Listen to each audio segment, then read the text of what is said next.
yun po yung gate ng Binondominium. So dito lang sa gilid. Yan na po yung barangay hall. So, abandonado na siya. Ayan, parang may CR dito sa likod. Ito yung side view mga kababayan ng barangay hall. Talagang tumbok siya ng dakita talaga. Kita pa natin yung pangalan ni Congressman. So, dito lang po siya sa may barangay 272. Barangay 272 Zone 25. So dito po siya sa mismong gilid ng Binondominium mga kababayan.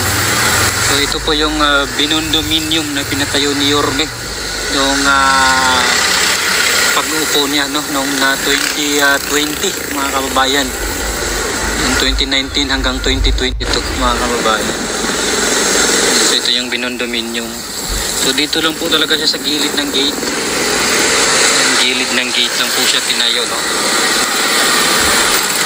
So yun po yung gate ng Binondominium. So dito lang sa gilid. Yan na po yung barangay hall. So pasukin natin mga kababayan yung barangay hall. Kasi wala na pong tao, no? Parang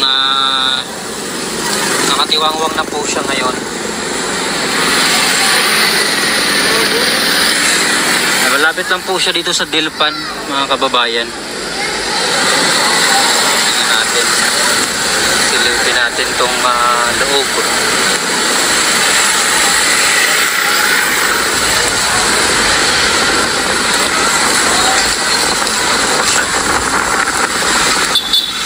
Wala nang tao. Wala na, tinanggal na po yung breaker ng yung breaker ng kuryente.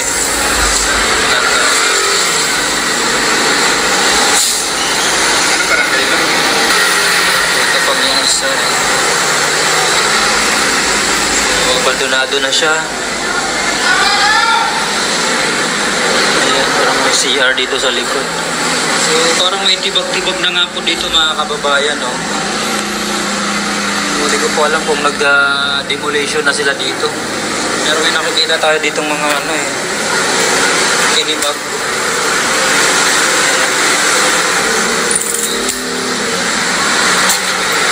So ito toilet siguro to.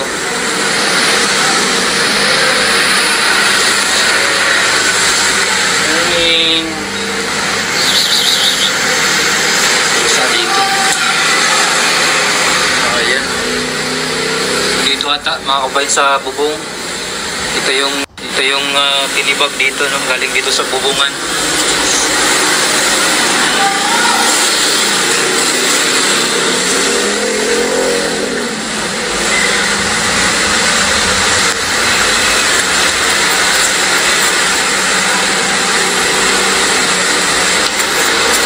May basag pa ditong bote.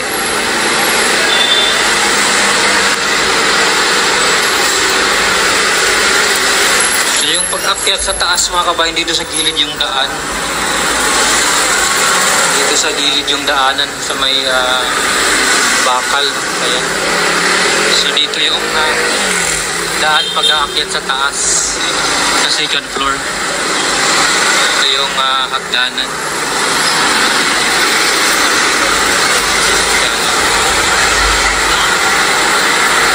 Diyan tayo sa taas.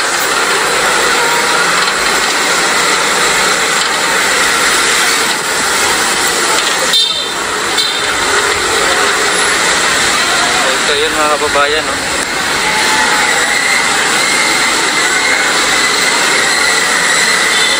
Manipis lang din siya, kagaya doon sa 313 or barangay 313. Pero mas malaki yun kasi hanggang 4th floor.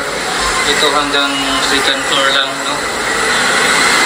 Wala na po yung mga sign. Mga kababayan, wala na, nag-repaint na sila. Tinanggal na yung linya ng kuryente. Butas.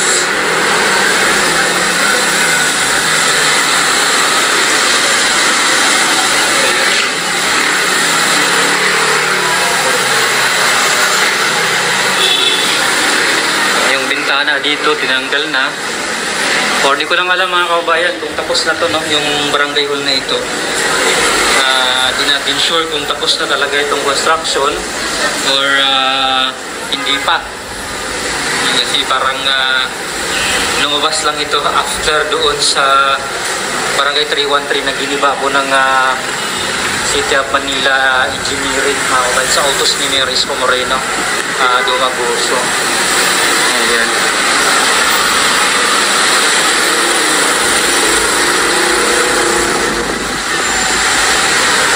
Ito yung itsura niya.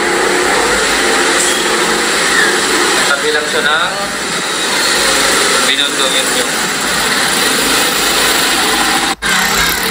Ayan, bababa na tayo mga kababayan.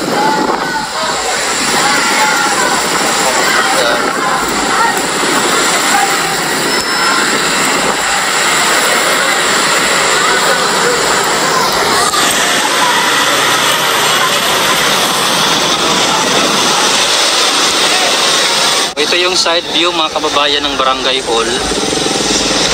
Talagang tumbok siya ng dangkita talaga.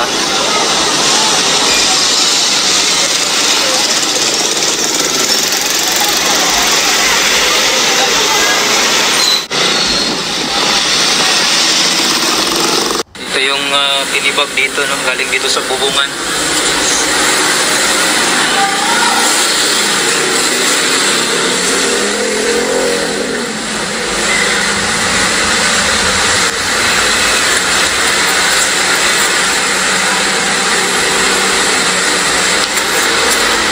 Basag pa ditong bote.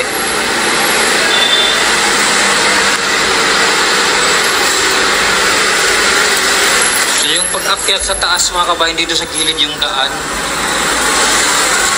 Dito sa gilid yung daanan sa may bakal.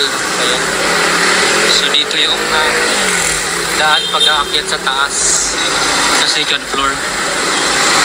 Ito yung hagdanan.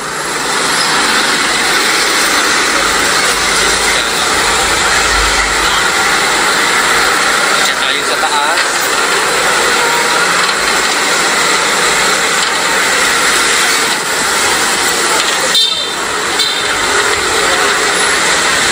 Ito yun mga kababayan, no?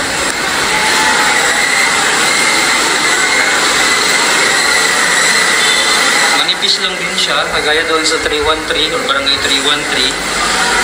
Pero mas malaki yun kasi hanggang 4th floor.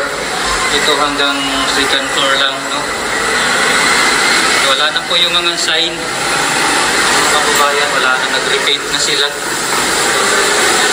Tinanggal na yung linya ng kuryente. Butas.